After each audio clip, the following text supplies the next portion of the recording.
Well, hello and welcome back to the Shallow Proclamation with myself, Thomas, and as always, I'm joined by Paul. Hello, Paul. How are you doing, mate? Yeah, I'm alright, mate. Not too bad. Yeah, keeping okay and busy week as always, but I don't know where the weeks go, to be honest. I'm not sure how. What is it today? The 14th? 14th of November? Of November, yeah, Dear me. 2024. Yeah, not sure where the time's gone. So, yeah. What about you? You doing okay? Well, it's all relative, isn't it? Time. Absolutely. Definitely Uh, is. And it can be rewritten, so that's good to know. yeah, no, things are going all right here. Thank you. People always ask if I've brought a snack. I've got the remnants of a Terry's chocolate orange. So The remnants. yes, a few segments. John G has said evening. Good Good to see you, evening. John. Regular commenter on the channel, so lovely to have you with us. And Michael Collins. Wasn't Michael Collins the command module pilot of Apollo 11? Yeah, I have to ask him. Yeah, Michael, were you the command module pilot of Apollo 11?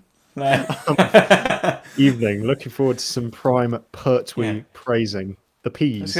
Don't talk about him as if he's not here, Thomas. Talk to the man, right? Yes. How nervous were you when you had to dock with the lunar module? Eat so much and stay thin. I think I hate you. Yeah. I don't know. You've got one of those metabolisms, Thomas. Yeah, what seems to happen in my family, and it's a lot of it's genetic, isn't it? But I think we start putting on weight in our 30s. But it means that, if you're not careful, you'll get to that point and it will just suddenly. So I'm trying to get into how I should be eating rather than taking advantage of the metabolism. If that says the man eating a Terry's chocolate orange. I'm not going to have all of it. Maybe just a quarter. React to the OG Day of the Daleks voices on stream. That was very funny, wasn't it? I think didn't we do that? Didn't we do that on the Patreon? Was it on yes, Patreon? That is on the Patreon actually. Yeah, we did check those out. That was very funny. Yeah. Sorry, Pedro.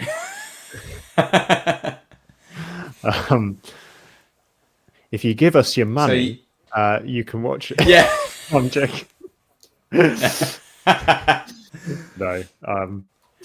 Patreon is entirely optional, of course. Media consumption is optional. Season 8, a masterful one, literally. Yeah, we'll get into that. It was a recurring theme watching season 8. I was like, oh, the Master's back again. I think it would get a bit tiresome if the Master is in every story. I think that's so along the lines of what you said, And I'm going, oh yeah, it probably would, wouldn't it? Yeah. Wow. Yeah. I mean, yeah. So we should probably start diving into it and thinking a little bit about it. We were saying though, just before we came on, to everybody here, we haven't really had many questions from people about this season. I've literally got one specific question that someone sent in about this season. So hopefully you guys may have more questions as the stream comes through, and we'll be able to pick those up in the comments and engage with them a little bit more as well. Go from there. Are you getting me all right, Thomas? Because I know you're a little bit choppy at my end, but... Oh, am I? Right. Can you hear me all right? Yeah, it seems like it's just every now and again you just sort of freeze and then do that quick movement until you get back in time. But as long as it's not really affecting the stream, that's fine. It may be my dodgy internet. Yeah, let us know in the comments if there's any issues, if one of us is a lot louder than the other, or if one of our videos is stuttering. The connection might not be great, but yeah, we shall march on. I was going to say, if the connection does go down and it's just you left by yourself, Thomas, that would be, I think, your comeuppance for the season 1 review, in which I think you actually left just to go to the toilet at one point. Midway through, in the middle of the room. So embarrassing. I was like, no. This is I watched that back afterwards, and it was very funny what you said while I was gone, because you were like, I can't believe he's done it on a live stream. It was literally a live stream. going to do a stream of a different kind. Yes. Um, Well, I hope your bladder is suitably emptied before we begin this, Thomas. So it's a bit late now, isn't it? I've learnt my No. lesson. Wasn't it after Troughton regenerated as well? I went to the toilet and I left that in the video we put on YouTube, so that it's just you sitting there for about 2 minutes. Oh dear. Well, welcome everyone. Worth saying at this point, oh dear, obviously, indeed. spoilers for season 8. I imagine, for a season 8 review, that's what people expect. But yes, there will be spoilers. And yeah, any point, feel free to put things in the comments and we'll try and refer to those as much as possible. But without further ado, Paul, should we dive in with the first story of season 8? Everything all right? Yeah, that's all right. It's just a little alarm going off over there on my baby monitor. Just to say it had lost connection for a second, but it's fine. So Oh, good. she's not a baby anyway. It's fine. She's actually 4. She doesn't really need me to be watching her on the monitor, but she does have a broken leg. So I'm sorry to hear that. I didn't realise. I don't know if you heard about that, Thomas. There's been the excitement in my house this last week. A 4-year-old with a broken leg. How did that happen? If you don't mind me asking. She jumped off a climbing frame at school. Ah. Broke it in 2 places. The leg, not the climbing frame. So I mean, you've got to admire the boldness. what I really admire is the boldness of minor injuries, where I took her and they looked at her and went, "Seems all right."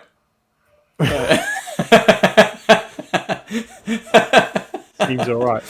Yeah, well, that doesn't look like it's swollen, so it's probably all right. We're like, okay. They say if she's not putting weight on it tomorrow, go to A&E. Like, okay, went to A&E. Turns out it's definitely broken.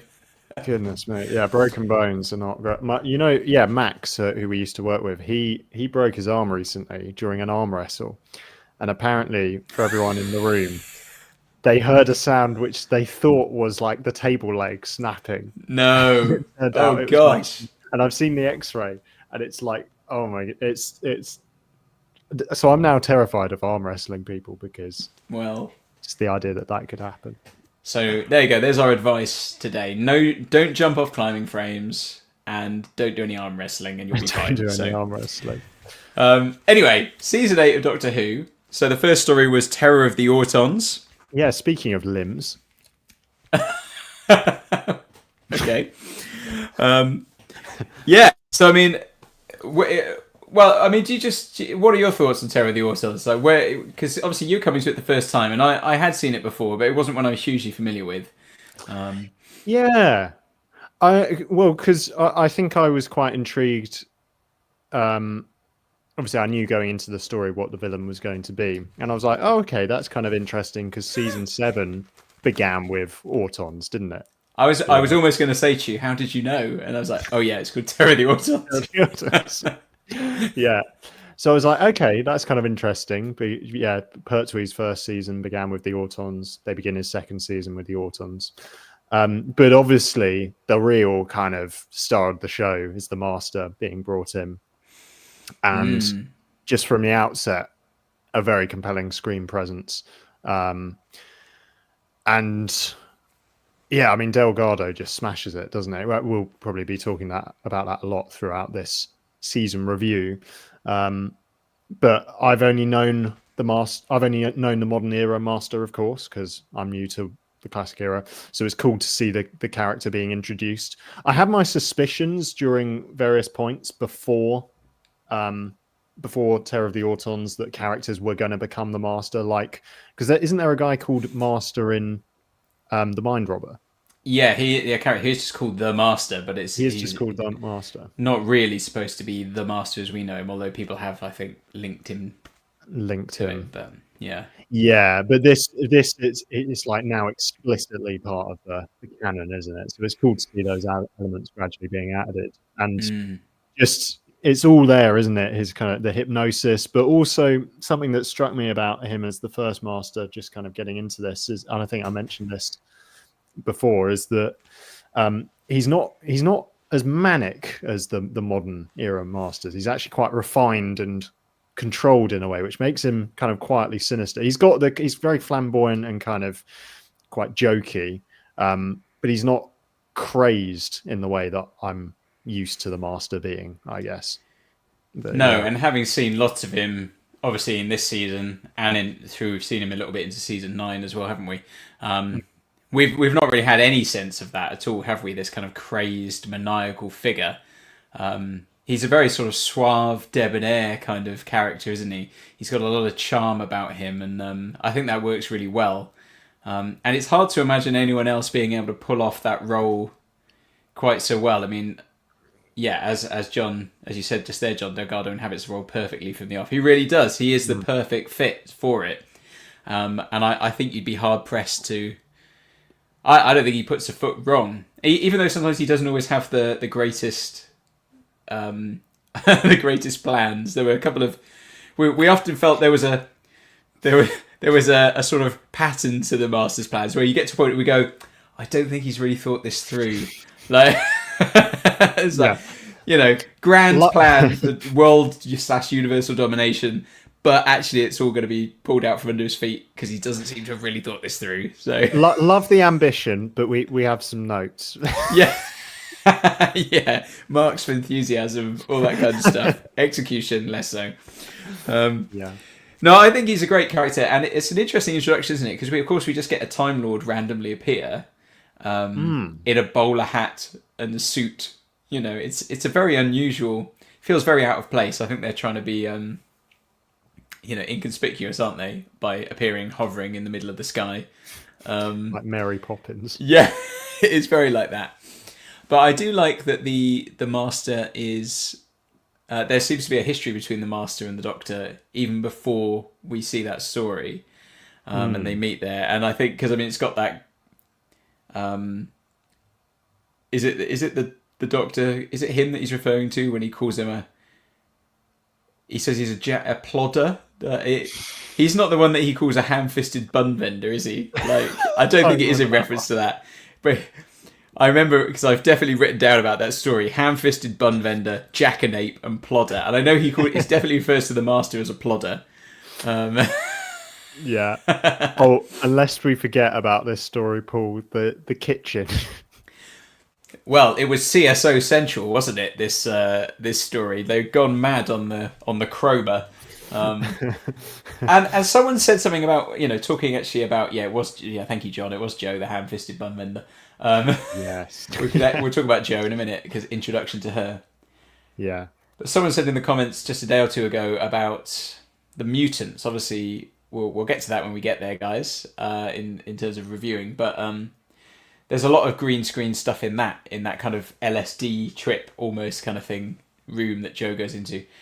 And someone, I think whoever it was in the comments, was saying it's easy to sort of look at that and be quite negative about it, but people wouldn't have really seen anything like it before. It was very fresh and new, and so all the CSO stuff, and this story was particularly CSO heavy, was really ahead of its time, or pushing the boundaries, wasn't it? And I can't remember. We did have a look, didn't we, at the difference between the original version of Terror of the Autons and the ones with redone CGI. And interestingly, the things that had mostly been tinkered with was the CSO in the background, wasn't it? Yes. Some of it was very subtle, to the point that I wasn't 100% when we'd watched the version we'd watched initially wasn't the special edition, but it was only because there are other clips where they replaced the doll with a better model and stuff like that, or an updated model, up to you whether you think it's better. Clued me in that we hadn't, Yes, because it's sometimes things like they're in a car, and then the CSO background that you're seeing out of the window is like the camera's not quite at the angle you'd expect from where they're sitting in the car. But I think there's kind of a certain charm for that. And so yeah. Whilst it was kind of cool to see it sort of corrected for the updated visual effects thing, I kind of like watching the original and thinking, wow, this is what they had to work with, and they really gave it a good shot, didn't they? And that model kind of guy that gets up and walks around on the back seat of the car. Yes. The little chap, whatever he's called. Yeah, I don't think they. I mean, obviously the updated version with the CSO changes the backgrounds looks really nice, but I don't think it really needed to be done. It just reminded me, we were a while ago during the Hartnell era. We said that, when you go to the theatre, you suspend disbelief. You know that there's no ceiling on that room and all these kind of things that the people are in, and it's just a few flats and a set.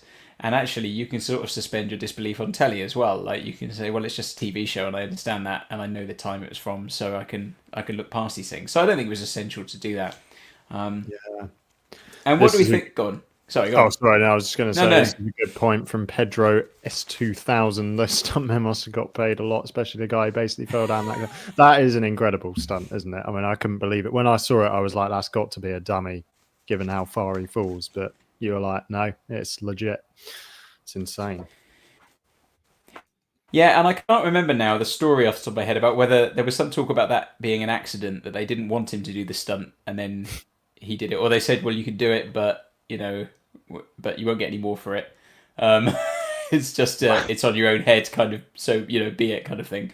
But yes, Terry Walsh go down for me. That's a real standout, not just from the story, but just in all of Doctor Who in terms of kind of stunt things you see. I really like that stunt in Inferno as well, with the guy who falls off the roof of he gets shot by himself. It's the same actor shooting the guy who falls off.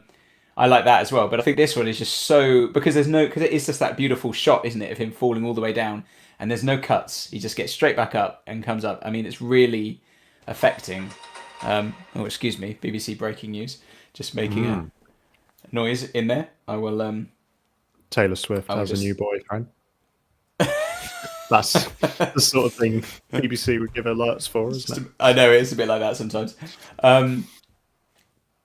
Yeah, and because he's obviously dressed as the Auton, and it really works, doesn't it? Because he falls down the cliff and just gets straight back up in the way you'd expect a kind of mannequin to do. And he's seen the actor, the stunt guy doing it, seems completely unfazed. I think if I'd fallen down a hill like that, I might have taken at least a couple of seconds to get my head sorted before I stood back up. But he seems to be straight up again. It is insane. Yeah. And there's just lots of lovely things in this story, isn't there? The plastic thing is lent into a bit more with the chair sort of crushing the guy. I think someone said that was actually done in reverse. They initially filmed it in reverse, or the other way around, and then flipped it.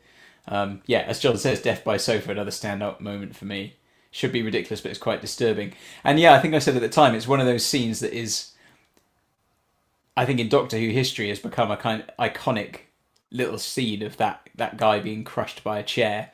And it's a great example, isn't it, of what the Pertwee era is so good at, and I know we say this all the time, taking the everyday mundane thing and making it scary. We're not on another planet where things that you just think I'm never gonna come into contact with anything like this. It's putting things that children will see around the house, and giving it an edge that makes it more terrifying.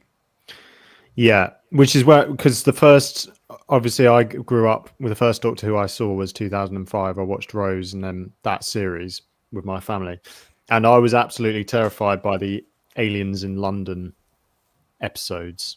Well, yeah, the Slovene episode. Looking back on them now, I don't think they're the best Doctor Who episodes. But there's something about like seeing a UFO crash into Big Ben.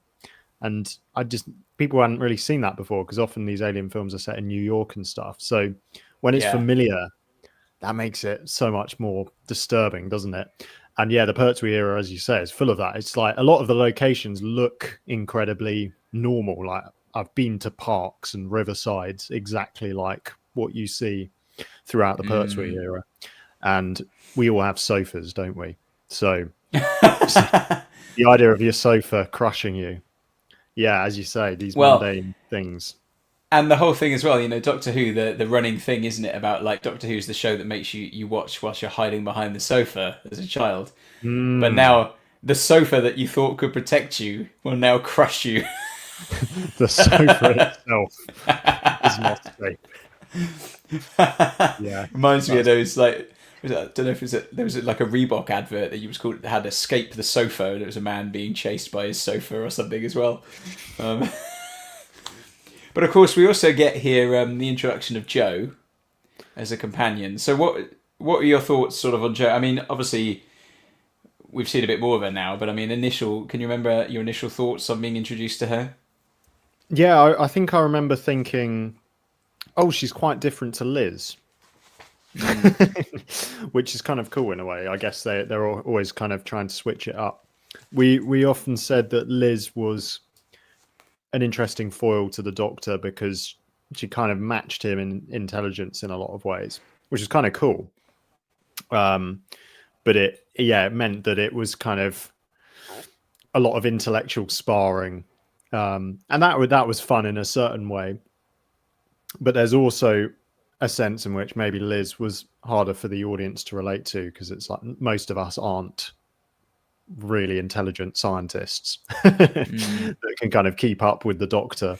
So there's something quite nice about a companion who's kind of the audience's way in and is a bit more relatable. And I think that's what they've tried to do with Jo. It's not that she's kind of a screaming, ditzy person as some companions would be. I think she's a well-developed character and has quite a lot of agency, and but she's certainly more relatable.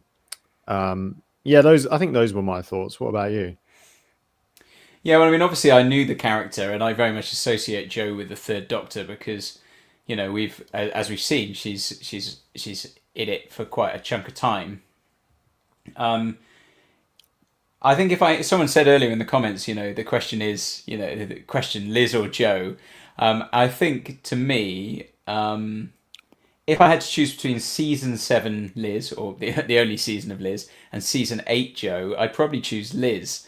But I think Jo grows more as we began to see, because in that, particularly in Terror of the Autons, she comes across as a bit sort of dippy and useless. Oh yeah, that's true. Actually, in that first story, she I is. mean, someone might describe her as a ham-fisted bun vendor, even. So, Yeah. but I think she grows, and we've talked a little bit about in that first season, particularly. There's a real lack of warmth between the Doctor and Jo, and even the rest of the unit family. The Doctor's not that bothered about. Yeah. So yeah, that's right. But it's that hard does to change, look doesn't back. it? Later on. Yeah, it's hard to look back and try and think what I made of Jo just from that first story. I think you're right. Yeah, she is maybe not so developed then, and it's now from what we've seen of her, we've got a lot more. But yeah, that's it. There was almost a coldness between the Doctor and Liz, wasn't there? Which I think they've kind of tackled a bit more through Jo. I think I would have liked to have seen Liz get a better send off, but that's the way it is. But I agree with the comment here from Michael S. Collins. Jo was the first companion I was introduced to 90s repeats, so she'll always be a nostalgia favourite here. And I'm exactly the same, because that's where I was introduced to her, in those exact same repeats where they showed what were the stories? They showed Sea Devils, and they had the demons, and there was another one that I won't name. But so for me, she was the Third Doctor's companion in my head, yeah. So it felt a bit strange to see her in that first story, where it didn't feel like she was quite settled in the role, and she seemed a bit sort of out of place. But yeah. Oh yes, Michael. Yes, they did show Green, that one as well. That's a different one. I was thinking that's another one. They showed 4 stories then from Pertwee, because yeah. Wonderful. Well, should we go on to The Mind of Evil? Yeah. So our first 6-parter of the season. Do you have sort of particular memories of that? Things that leap out for you from that one? Yeah, I think I enjoyed the premise of sort of reminiscent of Clockwork Orange, the idea of a machine correcting people. It's funny, I think it was a good story, but I don't actually remember a huge amount about it. So I don't know if maybe because we've maybe some of the locations and just storyline elements and interactions with the Master and stuff have now become quite familiar. not so much of it now stands out in my mind. But yeah, it was a very I think it was certainly a very engaging story. And yeah, I was surprised at first that the Master was brought back already. And that's a recurring theme in this season, especially because each story ends with a sense that the Master's been dealt with. He'll be back at some point, but you don't know when. And then, oh, wait, they've literally just brought him back in the story straight after. But you realize that going forwards in the season, he's a core character of this season. That was a very deliberate choice, wasn't it? That he's as integral as the Doctor and Joe. He is the Sharpay to the Troy and Gabriella. That's controversial actually, because some people think that Sharpay's a better person than Gabriella, which I disagree with. But anyway, I've never seen it, Thomas, so I can't comment. Do you know what I'm talking about? I can't. High School Musical, right? Oh, okay, right, yeah. So you knew enough to make that connect. Brilliant. Well, so when I say I've not seen High School Musical, and you hear me say that, do you react like the way I react when you say you've not seen Fawlty Towers? Is it that kind of feeling? You're like, what? You've never seen High School Musical? I would love to say that High School Musical is as must see as Fawlty Towers. I don't know if see Fawlty Towers, Mr. Bean, Red Dwarf, Keeping Up Appearances. You're like, what? No. Oh, are these all shows? Dad's Army was another one. Honestly. Yeah. Oh man, I've got so many blind spots. Yeah. What did you think of The Mind of Evil? Yeah. I mean, I because it's not a story I'm hugely familiar with. I've probably only seen it once all the way through before we watched it. I don't have, a bit like you, lots of memories of the story itself, and a lot of it sticks in my mind, in that way. But looking back through the things there, I mean, I do remember enjoying it as a story, and this, I kind of wrote down a bit of what you said there about that kind of Clockwork Orange-esque idea. I know we talked a bit about how there's almost this dystopian future type thing, isn't there, where they've got this Keller machine that takes all the thoughts and kind of wipes them out of their people's minds to make them kind of peaceful and harmonious, almost like lobotomizing them almost. And that's something that I can't remember if we said it through season 7 or whether we were saying it through season 8, but that thing that the Pertwee era does, where it's kind of like contemporary but slightly futuristic at the same time. You have these things that don't, I think, because we said, like in Ambassadors of Death, like they've got like a space thing going on in the UK, like where the UK seems to be just down in the southeast of England somewhere. There's some space technology centre that everyone knows about and is, of course, a massive force. But yeah, it's a similar thing here, isn't it? These kind of slightly futuristic ideas that are but set in a familiar setting as well. And it was a beautiful thing as well, because we said there was lots of good location stuff again in that prison. And it was nice to have a couple of references back to the previous season, wasn't it? I think when the Doctor saw the Keller machine and he saw what he feared most, it was the scenes from Inferno, wasn't it? With the flames of that world dying. So that was nice to have that kind of harken back a little bit to that. I like it when the show references itself, because it shows that it's kind of it recognizes it's a growing kind of thing with a back catalogue, which I guess as it was just starting out, no one would know that it would become such a phenomenon, and that people would care so much about how the earlier relates to the later. But now they're like, yeah, no, we should reference past Doctors and all sorts of things. Yeah, a few people mentioned in the comments how Mind of Evil is the most, from season 8, is the most similar to stories in season 7. It wouldn't have felt out of place there. It has that slightly gritty element to it, and I think that's right. And I remember seeing, just looking down here, that we've written down shootings was one of the things I remember us talking about, like people being shot quite gratuitously, like on screen at point blank range, in a way that we just don't see on television made for families or children anymore. but it always, not just that, but just the general feel of it, that kind of, the setting gives it that feel a bit like some of those stories, a bit like Ambassadors of Death and those ones. I think it wouldn't be out of place there, so I think that's right.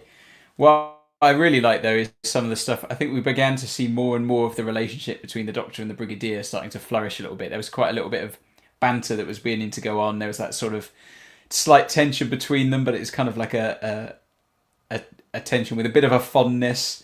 But then the Doctor was also sometimes a little bit off with him. You know, there's that great line where the Brigadier comes in and shoots the guy, and the Doctor says, like, you know, thank you, Brigadier, but just for once in your life, so that you could try arriving before the nick of time. Yeah, and all those kind of things. So you're getting those things developing. But I think interestingly that Pertwee's Doctor at this point was still feeling quite. Well, I don't know. He's feeling a little bit kind of abrasive. Yes. Yeah. I mean, there's still very much the idea he doesn't want to be there. No. Yeah. And he'd happily leave them behind, which we find out, of course, in the next story, Claws of Axos, where we had that where the Doctor's just like, bye, Joe, I shall miss you. And then he's like, Brigadier. Yeah. On your way. Well, maybe that's a good opportunity to come onto the Claws of Axos, because I do kind of like how they've done that. Just the sense that, yeah, he is in exile, isn't he? It's a punishment that he's confined to Earth, and what is it the Time Lords say to him? The secret of the TARDIS will be taken away from you. Yes, and yeah, that's the sense that he's had his wings clipped, and we obviously, so from the modern era, I'm used to the fact that the Doctor kind of has a strange attachment to Earth for some reason, and will always have human companions and be deeply involved in human affairs, because that's kind of where the action happens.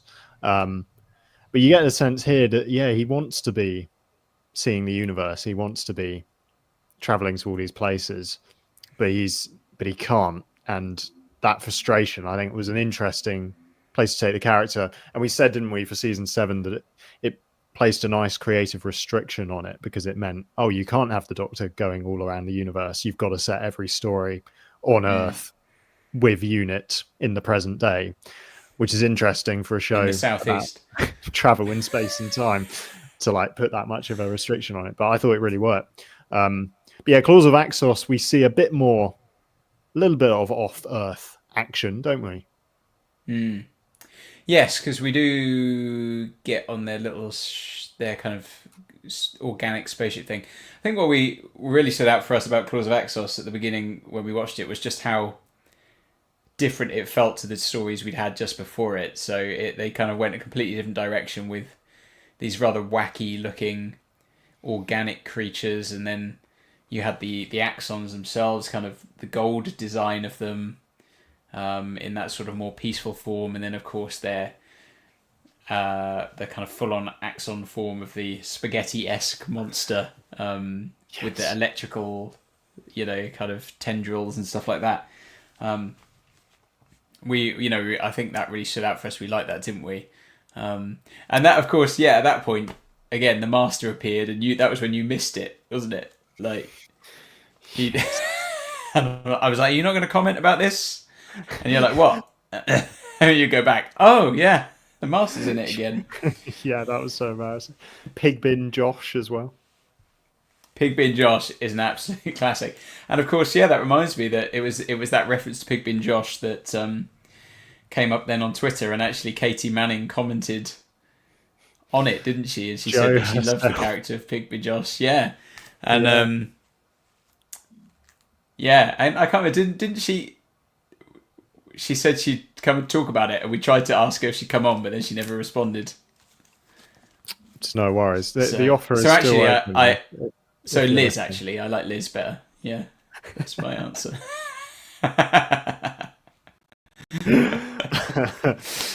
Yeah, I thought it was a very creative story. I remember titling the first reaction we did to it, "The Pertwee era has finally got weird," or something like that, because it felt like up to that point, the Pertwee era was quite restrained in terms of, I mean, you had a few weird aliens and stuff, but in general, it was all quite grounded and almost quite believable. And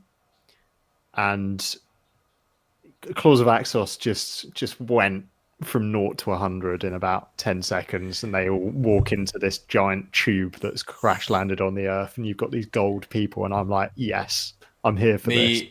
The spaceship that looks like the end of a hot water bottle just opening up, and yes. Yeah.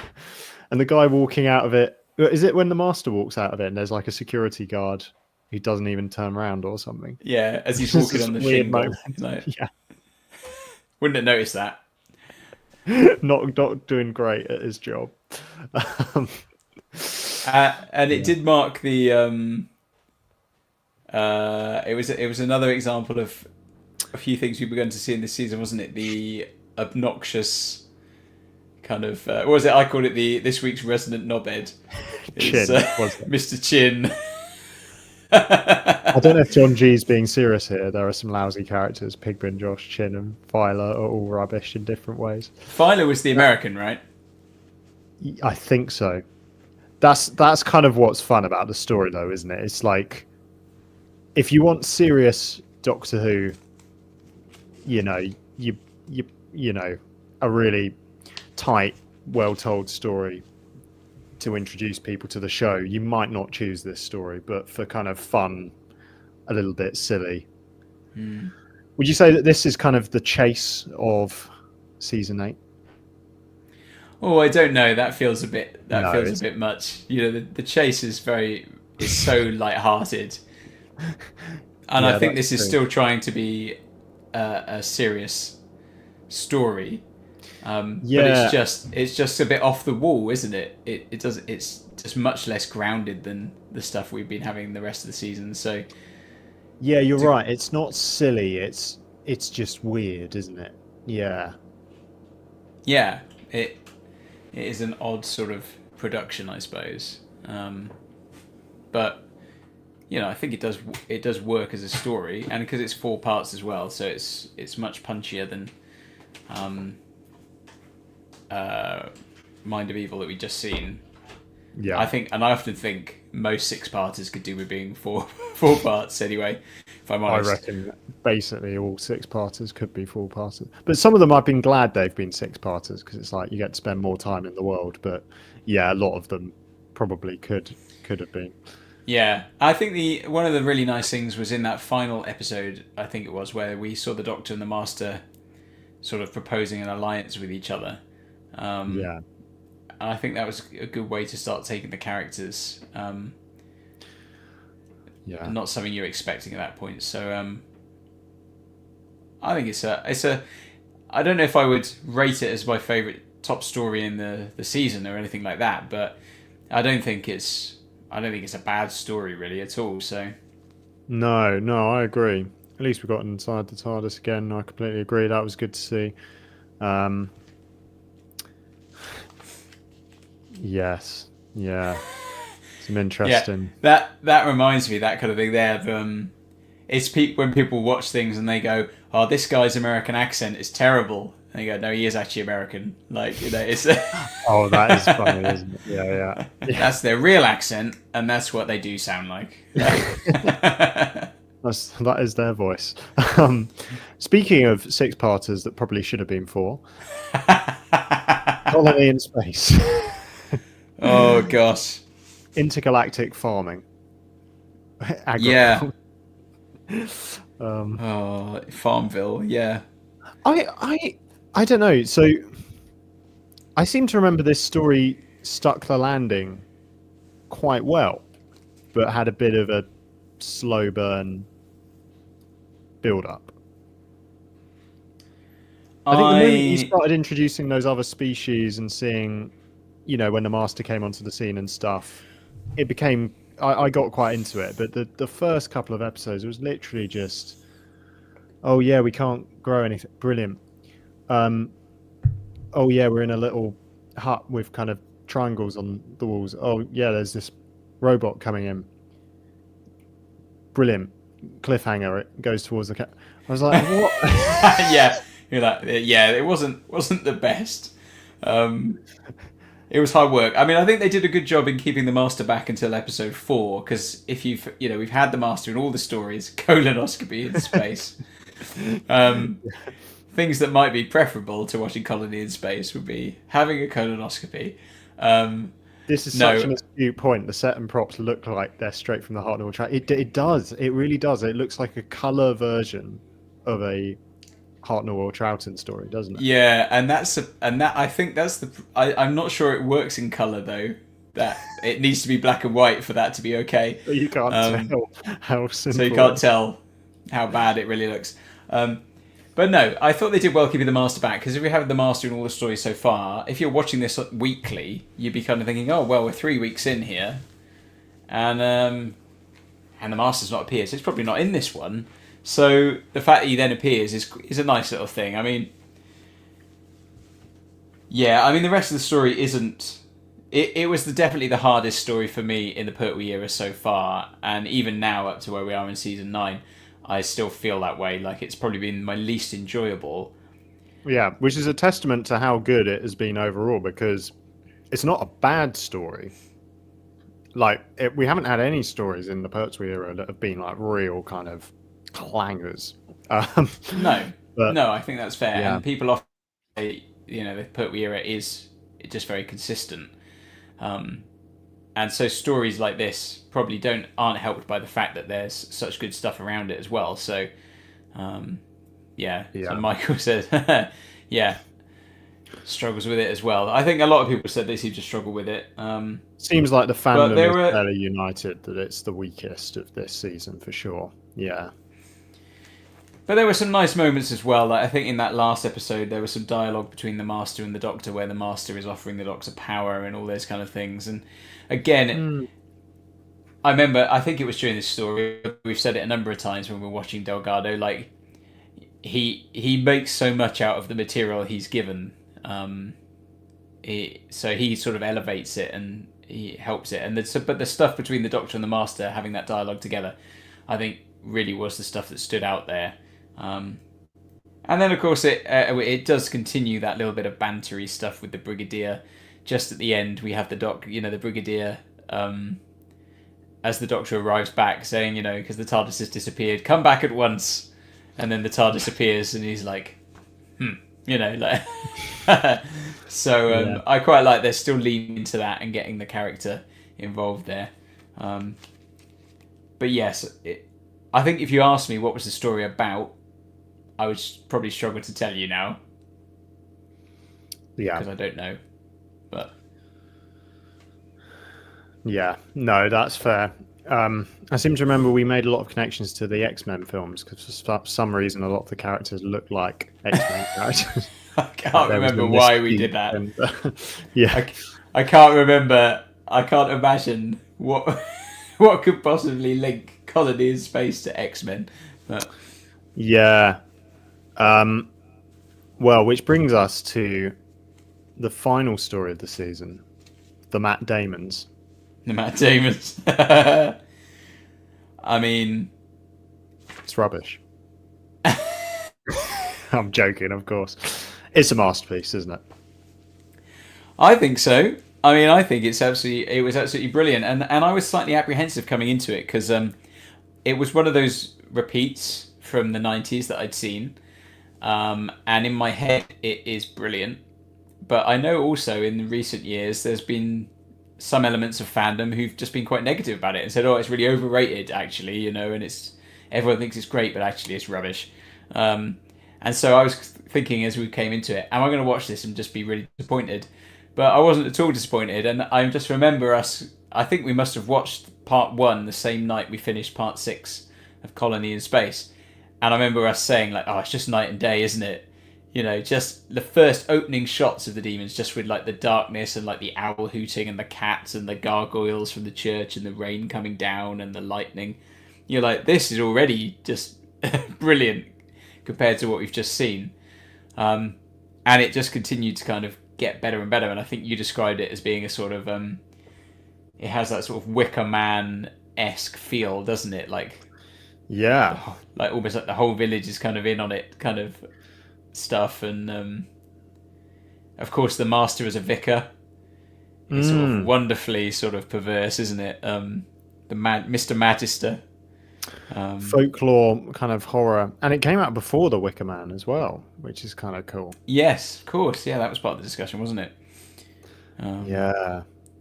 Yeah, I completely agree. I mean, it just seems to blend a lot of elements really well. Um, the the kind of potential supernatural element, which turns out not to be not what you expect. It's like aliens, isn't it? Basically, um, and they generated this kind of heat shield around the whole village. But just watching the different worldviews interact with that, like the witch lady, and the way Yes, she's Miss trying to make Hawthorne. sense of it, and the doctor's like laying his the doctor lays his cards on the table, and he's like, I should have written it down, but there was an interesting line where he kind of talked about the nature of evil and stuff, and what does that mean? Because he doesn't seem to believe in the supernatural. Mm. And the idea that again the master thinks he's got a good plan here, kind of forming an alliance with these guys, and then it turns out to massively go wrong for him towards the end. And Joe doing a wonderful kind of self-sacrificial act, which was really cool. Yeah, and of course with the master, I think we had the first time we had a cliffhanger where we've had the villain who's being sort of threatened, um, by Azal, and it cuts to the cliffhanger then, which is an interesting thing, isn't it? And there was also really nice things, isn't there? I mean, the use of the news presenter, which has cropped up in a few things in the Pertwee era, hasn't it? This way of presenting part of the story to the viewer through the medium of a TV show or a reporter. And so we had that BBC news reporter, didn't we? BBC Three news reporter reporting from the kind of site of the dig, which I thought worked really well. And of course, they keep the creature hidden for quite a long time, which again is very effective. And then there's that whole the thing as well with Osgood was a nice Easter egg, wasn't it, for us that I'd kind of really forgotten about. I'd not really made the link there. Yes, so, and he's under so much pressure, isn't he, to try and get through that barrier. I feel bad for Osgood. Yes, and of course it has that chap with the wings there, 5 rounds rapid line in that final episode, which becomes like a sort of iconic thing. Pretty iconic. And the "shall we go for a dance" at the end was very nicely done. I think I'd rather have a pint, actually. Absolutely, all those little things, just little bits of characterization done in a line or two like that, that gives us a sense of Yates and the Brigadier, and this sort of little. It makes you like the characters because you feel you know them a bit better. It humanizes them and makes them a bit more believable.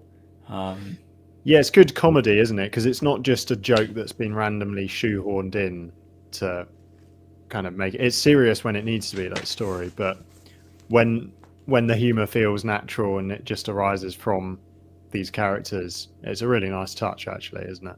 And of course, the story is sort of the rounding off, at least to some extent, of the Master saga of the season, isn't it? That actually at the end of the season we Master finally captured and taken away. So that's quite a nice little way to round up, and of course that then plays back in when we come back later in the Sea Devils. Yeah. I was going to say, taken away, never to be seen again until 2 stories later. Yeah. I mean, at least it was a different season, but that's true. That's true. Yeah, I mean, someone was just saying there, Pedro. Did you ever see the black and white repeats of Pertwee episodes before the colour versions were recovered? I've definitely seen. I don't want to give too much away. Oh, it's not going to give anything away, really. There's a Dalek story that had some black and white episodes because I think at least one of the episodes colour had been lost, and they showed that on BBC. I definitely saw that, and I think some of the demons I saw was some of the demons in black and white, like at some point. I mean, well, or maybe I'm just thinking Okay.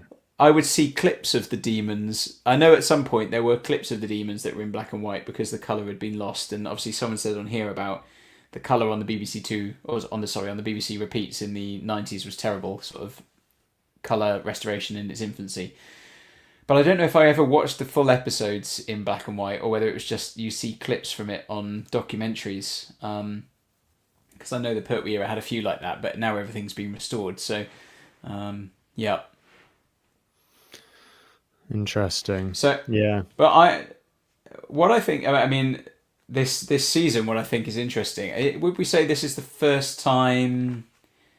Oh yes, stimulus respond. Did you see episode 5 of the Demons on the Pertwee Years VHS? I did. I have that VHS. It's literally in the same room as me. It's over there in a box. Because that was in black and white. So yes, that's probably exactly where I saw it. Is the is the first season? I bet if I got it out of the box now, it would tell me. Is this the first season, Thomas, that has had a proper sort of arc? I mean, the season 6 had a sort of base under siege theme, but it wasn't like a uniting story all the way through. Whereas here we had this sort of thing in the background of the Master bubbling away all the way through, and this rivalry between him and the Doctor. I think it's the first time we've seen that. I think I would have said that it felt like, even though the stories very much work standalone, but you do get a sense of momentum building, and I think the Demons is a great story in its own right, but it also feels like a kind of finale in a way, doesn't it? And there's quite a nice, just it spends a bit of time at the end just enjoying the peace of the victory having been accomplished, and because a lot of these stories finish just as it's been resolved, or even end in on a bit of a bittersweet note. Actually, some of the ones we've seen in season 9, they're quite abrupt sometimes, the way the story finishes. It's like, but what really happened, or so, something like that. So it was quite nice actually just to have maybe a solid 5 minutes of the Doctor and Joe and Unit just enjoying a party, and you had that nice shot from the church tower. It was like, oh cool, they're actually enjoying a bit of peace before the next whatever's next in store for the Doctor. So I don't know, I probably would have said it seemed to have some kind of arc, but I think it's maybe, I mean, obviously the War Games is very much an end of season type finale thing because we know Troughton's going, but I think this definitely felt like a good roundup to the season. It wasn't just a random story that the season finishes on. It does sort of round up the season, and that's probably why you're allowed to have those 5 minutes or so at the end of sort of downtime and just everybody chilling out a little bit. It kind of feels the appropriate time to do it. I mean, I think for me, I would call it I think the Demons for me was the strongest story of the season. I'd probably put that down as my top one. I'd agree. Yeah. And I'd probably happily, even though I've only seen it not long ago, it's one of the ones I'd happily sort of dig out and watch again pretty quickly. Sorry, Kevin Merchant, you're right there. The first 2 seasons had an arc of getting the teachers back home. Yeah, I suppose that was always there, that thread running through, wasn't it, with Ian and Barbara? Yeah. Yes, that's true. It'd be interesting to think, just to reflecting on the whole season, Thomas, and comparing it to compare it to season 7, because it's a different thing again, isn't it? Season 7 is so radically different to season 6 as the show comes back, and it comes back in colour and a new Doctor and stuck on Earth the whole time, and it's a very different feel. It's got a very gritty feel to that season, and then we flip to this season and it's almost like a soft reboot. I think people have described it again after one season. So I mean, what were your thoughts? Sort of any reflections on that? Really, that's a good question. I think it's kind of already been said, but continued the quite gritty, grounded feel in a lot of ways, but with a lighter touch maybe than season 7. I think season 7 is quite heavy because the Yeah. Doctor's not in a good place, really, is he? And Liz is quite severe, which is kind of fun in a way, but there's not so much warmth apart from the Brigadier, getting some great lines in with the Doctor and stuff throughout season 7. That continues throughout season 8 a bit, but with Joe starting to become a bit, it takes some of the edge off the fact that it's still dealing with some pretty gritty stuff, but I don't know, it felt like it was willing to have a bit more fun in some ways this season. I don't know. Yeah, I think it does feel very different all of a sudden, doesn't it, after season 7? And Terror of the Autons, I think, particularly being the first story, someone described it earlier as like a lurid comic strip, and it does. I think that's a really good description of it. And that makes the contrast between season 7 and season 8 perhaps even more pronounced because of how abrupt that is with Terror of the Autons. But I think you're just saying it has a lighter touch. Obviously, it does continue a lot of things that have begun with the unit family, and it takes that and sort of develops it, doesn't it? Really. So actually, I suppose in the first season, we don't really have a unit family, do we? We have the Brigadier and unit are there, but we don't really have much of Benton. Benton kind of appears in Inferno, doesn't he? But I don't know if he's ever really mentioned by name. Benton. Maybe he is mentioned by name, but Benton. He must have been because we were doing that. But we obviously don't have Mike Yates until season 8. So I don't think although the characters are there, they're not fully developed into the sort of unit family. So you get this slightly more cozy feel that begins to emerge in season 8, where you kind of get the sense that the Doctor is sort of just in this setting with this little group of people. And as you say, it's a lighter feel to it. It feels a little bit more like it's just the show as well feels a little bit more colourful, like even just physically, like it goes from this sort of very kind of muted grey, gritty realism to a much more kind of slightly brighter feel, I think. Both in the tone and the visual look of it. So, yeah, that's really interesting. Yeah, and I wonder whether, and the Masters banter does change things a bit as well, doesn't it? Because having a villain who's got a bit of rapport with the Doctor, and you get the sense that when each time the Doctor overcomes him, there's almost a sense that he actually says at one point, I'm actually quite looking forward to our next encounter. Yeah. And you're kind of like, oh, well, that's a bit weird because he's the villain. He's doing terrible stuff. I don't think the Doctor takes any pleasure in that and would probably want the Master to turn good. But there's also a slight sense of they have a bond, and the Doctor does kind of miss him, however awful a person he is. Yeah. Yeah. I think I wonder kind of in an alternate universe somewhere if there is a sort of season 8 that maintained the same direction as season 7. I don't know if the show if the show would have been able to continue, like how well it would have been received to keep doing seasons, more seasons of Doctor Who that looked like season 7. Yeah, I mean it works brilliantly as a single season 7, but would it have been too heavy to keep doing that? I don't know. I mean, obviously the show chose to do what it did, and it proved to be the right choice because carried on going from strength to strength, and we sort of, as I've said a number of times, you feel like with the Pertwee era and into the Tom Baker era, you're sort of probably at the golden age of the show, really, in terms of popularity and all that stuff. So, yeah. Yes. I love this. Wow, you've been going an hour already. Yes. Yeah, someone in the back going, come on now. Come on. Yes. No, sorry, guys. Time has flown by, hasn't it? It's been great to reflect. Thanks so much, everyone, for joining. Did we have any other questions sent in, Paul, about the only question we had, the only question someone had written specifically for season 8 during the season, I think, was... it was when we were watching The Demons, and and we'd commented it being a bit like the Wicker Man and things. And someone said, out of interest, how do you approach this? Like, as Christians, how do you approach things like this?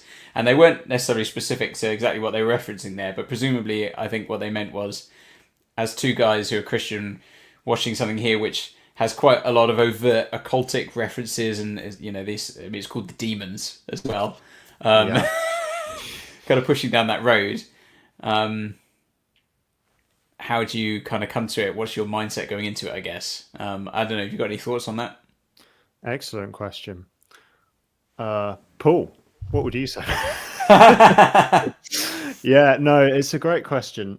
Something I think about quite a lot, because some of you may know I have another YouTube channel where I review horror films from a kind of a Christian perspective and get into the symbolism and theology of them and stuff. So it's something I think about quite a lot, because horror is quite a broad genre, and generally we think horror is kind of supernatural horror, but actually, something like Jaws or Alien is horror. So actually a lot of Doctor Who episodes have strong horror elements, even if they're not dealing with the supernatural, because it's quite a broad genre. So I guess, yeah, as Christians, the supernatural horror branch can be more uncomfortable in a way, because we do believe that there is a demonic realm, that the supernatural does exist, and we wouldn't want to meddle with some of these forces. Like I'd never do a Ouija board or something, because I believe that is kind of interacting with something very dark and serious. But also we don't fear the supernatural, because we believe that Christ has overcome evil. So it's a hard one. I think, depiction doesn't necessarily equal glorification. And I think for our storytelling to be honest about the world, it sometimes does have to raise some quite difficult themes about the nature of evil. And of course, actually, the demons as a story ends up not being supernatural at all, doesn't it? It ends up saying, yeah, these are aliens. So there's that witch lady who's trying to interpret it through an occultic lens, but the story it kind of goes elsewhere. But I don't know. Sorry, those were very garbled thoughts. Do you have any thoughts on that, Paul? No. No. Yeah, no, I kind of echo what you say, and also that I think coming to these things. I mean, if your attitude was, this is because if you're looking at it saying, because it features this kind of thing, therefore you should have nothing to do with it. You would almost engage with nothing, would you?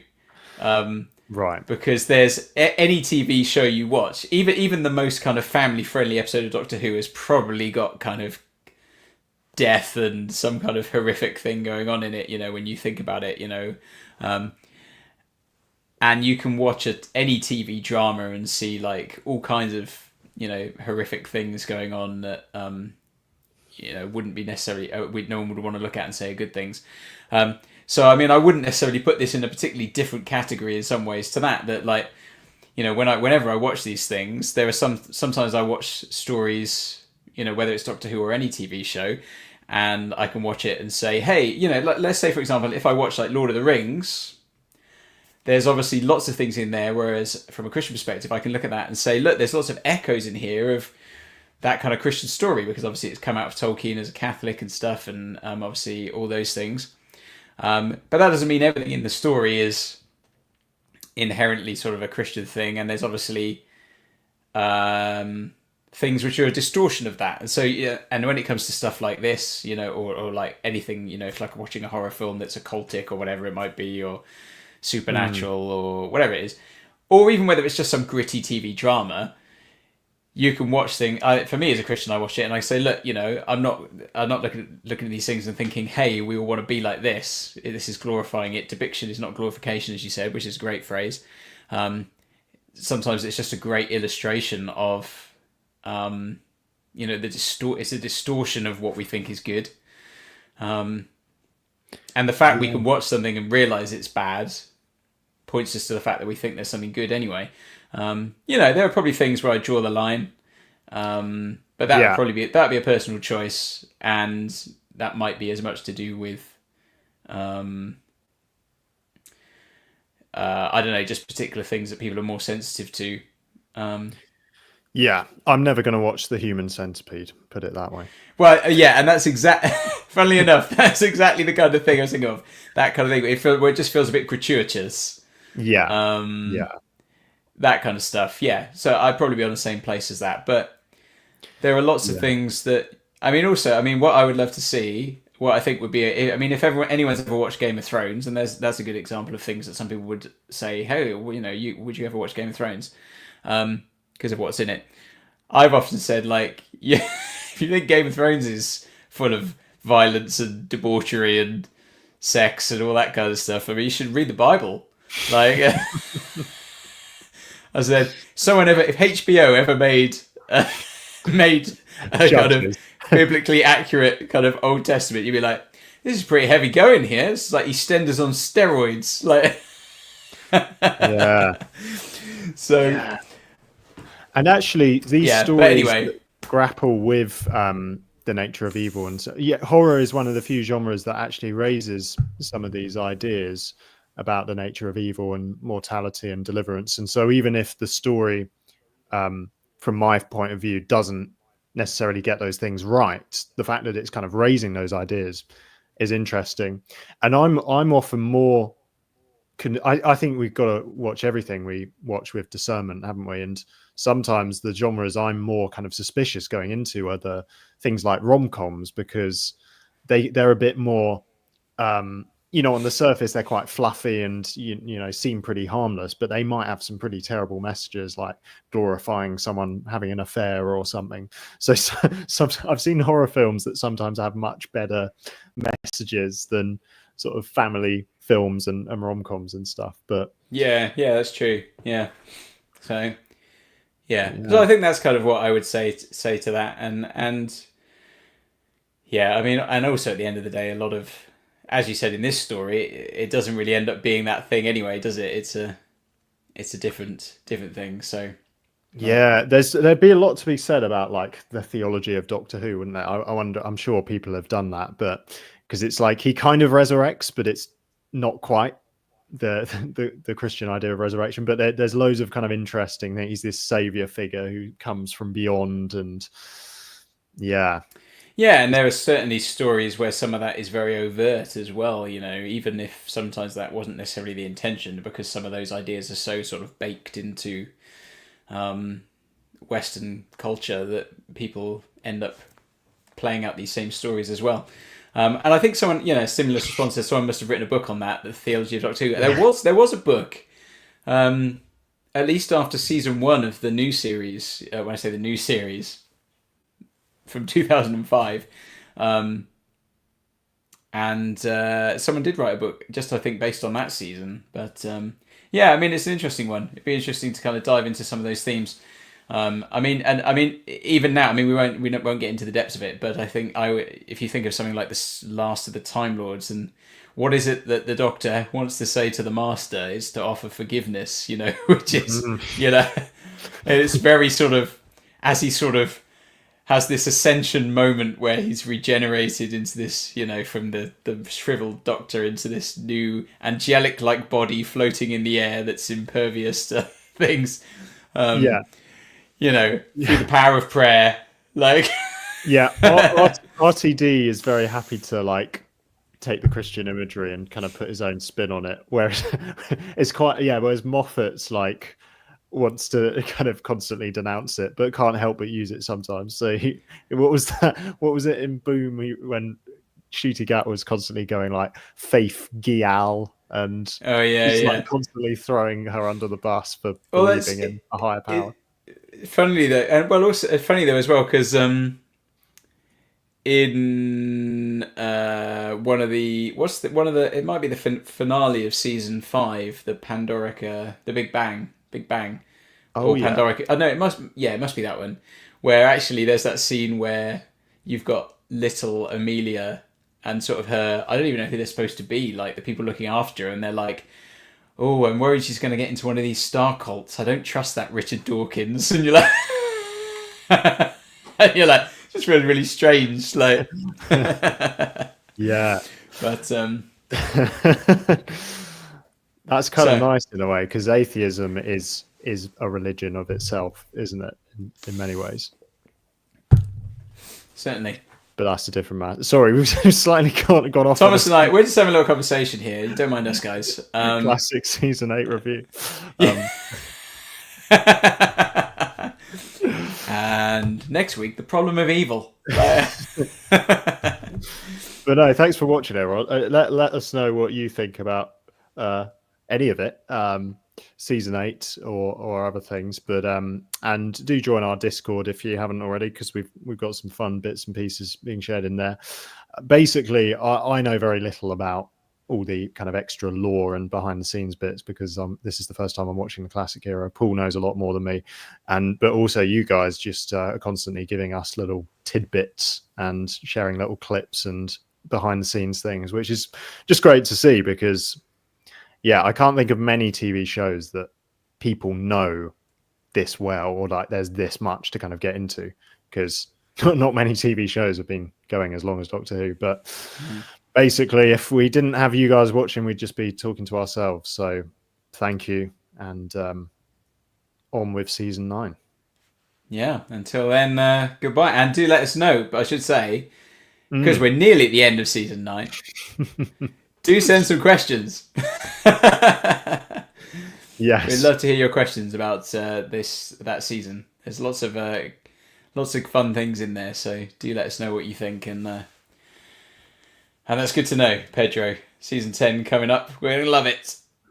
Yeah, I can't believe we've almost reached season 10. It feels like when we started this experiment, there was part of us that was wondering how far we'd get. But now I feel like there's nothing stopping us from finishing all of Doctor Who. We've got this far. Indeed. Well, thanks, guys. See you soon. See you soon. Take care, everybody. Thanks very much. Bye.